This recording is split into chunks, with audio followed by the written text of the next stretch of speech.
আসসালামু আলাইকুম রহমতুল্লাহ। বিশ্বাসের আকাশে যুক্তির আলো ছড়াতে লজিক্যাল রায়ান বইয়ের 29তম পর্বে আপনাদের স্বাগতম। আজ আমরা জানব জান্নাতের দরজা ও একটি পরিত্যক্ত চিঠির গল্প। পুরোটা সময় জুড়ে আপনাদের সাথে আছি আমি মোহাম্মদ বিপুল হোসেন। চলুন মূল পর্বে প্রবেশ করা যাক। জান্নাতের দরজা ও একটি পরিত্যক্ত চিঠি। বৃদ্ধাশ্রমের করিডোর দিয়ে হাঁটার সময় এক ধরনের ভ্যাপসা গন্ধ আর বুক ফাটানো নীরবতা আমাদের গ্রাস করল।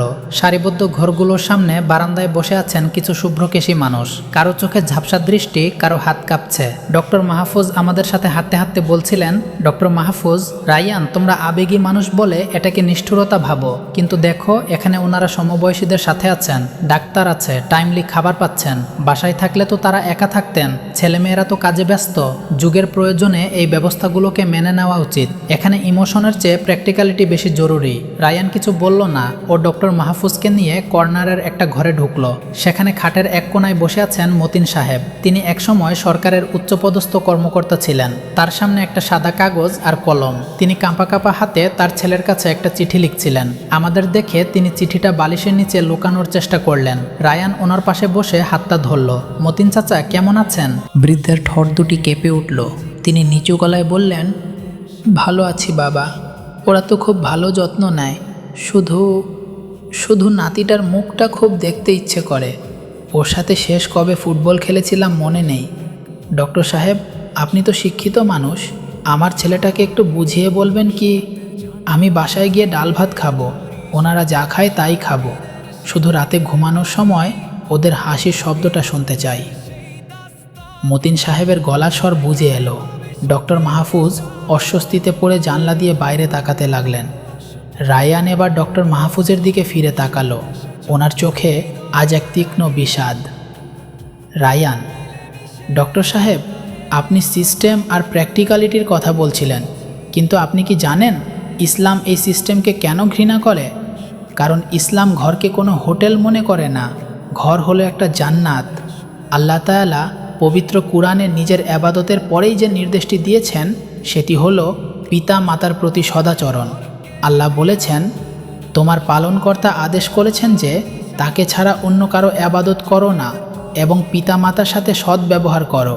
তাদের মধ্যে কেউ অথবা উভয়েই যদি তোমার জীবদশায় বার্ধক্যে উপনীত হন তবে তাদের উফ বলো না এবং তাদের ধমক দিও না, বরং তাদের সাথে সম্মানজনক কথা বলো। ডক্টর মাহফুজ বললেন, কিন্তু রায়ান, ব্যস্ত জীবনে সময় দেওয়া তো কঠিন। রায়ান বলল, ডক্টর সাহেব, সময় দেওয়া কঠিন বলেই তো এটা ইবাদত। যে বাবা মা আমাদের ছোটবেলায় আমাদের মলমূত্র পরিষ্কার করেছেন, আমরা অসুস্থ হলে রাত জেগে সেবা করেছেন, তারা কি তখন প্র্যাকটিক্যালিটি ভেবেছিলেন? তারা কি ভেবেছিলেন আমাদের কোনো হোমে রেখে আসবেন? না। আজ যখন তাদের সেবা করার মাধ্যমে আমাদের জান্নাত কামাই করার সুযোগ এসেছে, তখন আমরা ক্যারিয়ারের দোহাই দিচ্ছি। রায়ান মতিন সাহেবের হাতের দিকে ইশারা করে বলতে লাগলো, রাসূলুল্লাহ সাল্লাল্লাহু আলাইহি ওয়াসাল্লাম বলেছেন, সে ব্যক্তি ধ্বংস হোক, সে ব্যক্তি ধ্বংস হোক, সে ব্যক্তি ধ্বংস হোক। সাহাবায়ে কেরাম জিজ্ঞেস করলেন, হে আল্লাহ রাসূল, কে সে? তিনি বললেন, যে ব্যক্তি তার পিতামাতার একজনকে বা উভয়কে বার্ধক্যে পেল অথচ তাদের সেবা করে জান্নাতে প্রবেশ করতে পারল না। সহিহ মুসলিম।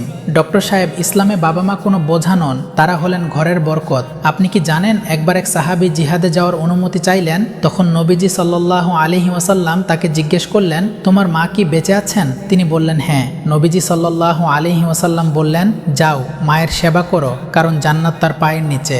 অথচ আমরা জান্নাতকে বৃদ্ধাশ্রমে রেখে এয়ার কন্ডিশন রুমে বসে ক্যারিয়ার করছি। ঘরের ভেতর তখন ভারী নীরবতা। মতিন সাহেব নিঃশব্দে কাঁদছিলেন। ডক্টর মাহফুজ এবার ওনার ফাইলটা টেবিলের উপর রাখলেন। ওনার প্রগতিশীল যুক্তির দেয়ালগুলো যেন ধসে পড়ছে। রায়ান আরও যোগ করল, ডক্টর সাহেব, আজ আপনি যা বপন করছেন কাল আপনার সন্তানও তাই করবে। আপনি আজ মতিন চাচাদের এখানে রেখে যাওয়াকে জাস্টিফাই করছেন, কাল আপনার ছেলেও ঠিক একই যুক্তিতে আপনাকে এখানে রেখে যাবে।